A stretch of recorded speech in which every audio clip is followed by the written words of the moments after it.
Okay guys, i-reformat na natin. Nakasalpak na yung USB, yung mga bootable USB. Tapos, pag Lenovo G40, susundutin natin dito para mag-boot.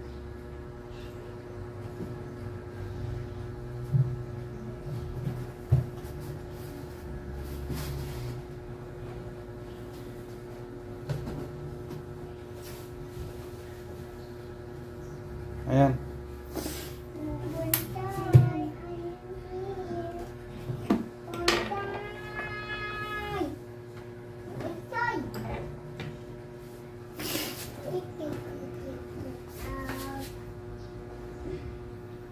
So, select natin yung boot menu. Ito, boot menu. Tapos, enter natin. Select natin yung flash drive. Ayan yung flash drive ko, SanDisk. Enter.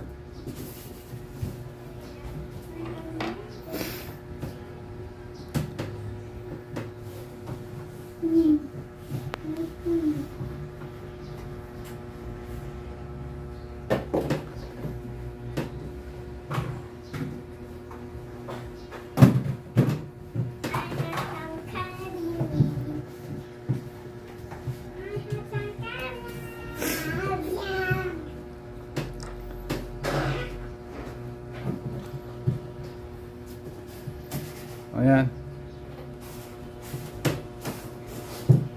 Install natin. Bali may record din ako ng ano eh. Nagre-reformat ako ng OS na ang hard drive is old. Old hard drive. Eh, ilalagay din natin yung ano. Gagawin din natin ng ano ng comparison.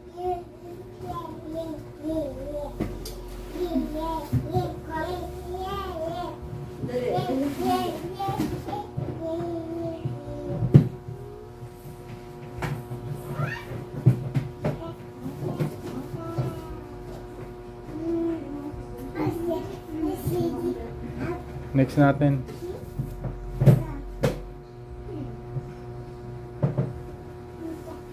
Ayan na, nagka-copying na. Pasensya na guys, yung LCD hindi tuloy makita. Hindi mababa eh.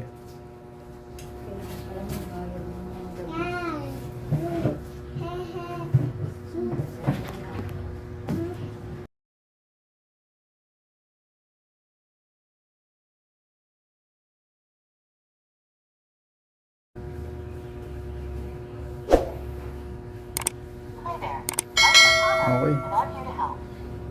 Tapos na. A little sun in here, a touch of Wi-Fi there, and we'll have your PC ready for all you plan to do.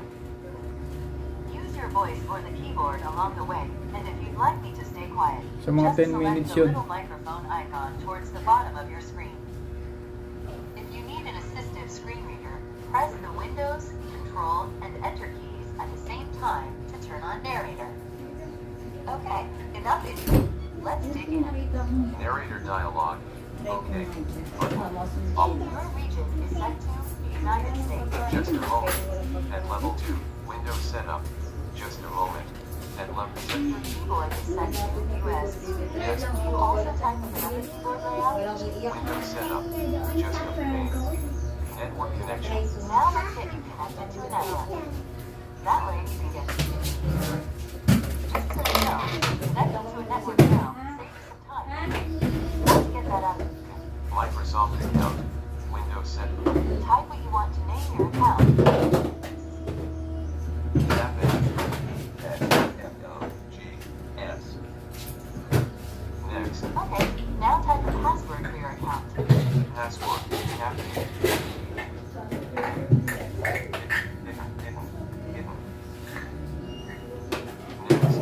And one more time to make sure we've got it right. Control bar. Confirm. Now you can set up 3 security questions to help you reset your password if you forget it. Choose the first Pwede ito pare-parehas eh. Your answer. Next. Now for the second one. Same drill. Your answer. Edit. Security question. 2 of 3. 1. Create security. Your answer. B-U-L-D-A.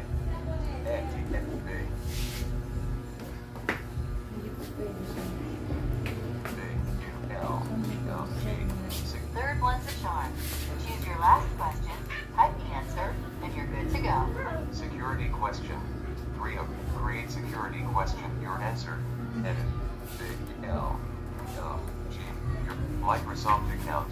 Windows setup. Choose. These are the settings Microsoft recommends. Go ahead and review them and Accept Microsoft account. Accept. Hey, look, that's me, Cortana. Microsoft account. Windows set pane. Almost. Almost done now.